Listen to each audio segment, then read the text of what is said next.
SIR ফর্মটি fill up করতে গিয়ে সম্পর্কের জায়গায় তুমি কি লিখবে খুঁজে পাচ্ছ না, তাই তো? শুনুন, সম্পর্ক কথাটা উল্লেখ করা আছে তার কারণ অনেকের পিতামাতার নাম 2002 সালের লিস্টে নাও থাকতে পারে, তার জন্য সম্পর্কটা লেখা আছে। সেখানে কি করবে, অনেকে খুঁজে পাচ্ছে না।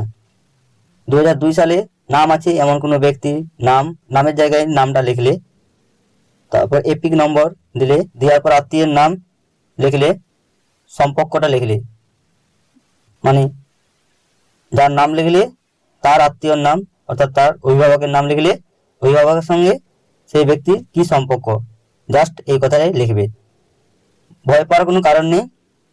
ফর্মটার মধ্যে সবচেয়ে গুরুত্বপূর্ণ জায়গা কোনটা জানো?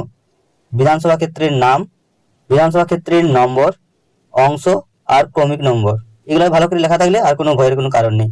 কারণ ফর্মটা যখন কম্পিউটারে আপলোড করছে এই বিধানসভা ক্ষেত্রের নাম, অংশ নম্বর আর ক্রমিক সংখ্যা, মূলত এই তিনটি জিনিসই উল্লেখ করছে কম্পিউটারে যখন ফর্মটি আপলোড করছে। তাই এই তিনটি জিনিস ভালো করে ফিল আপ করবে, তাহলেই আর ভয়ের কোনো কারণ নেই।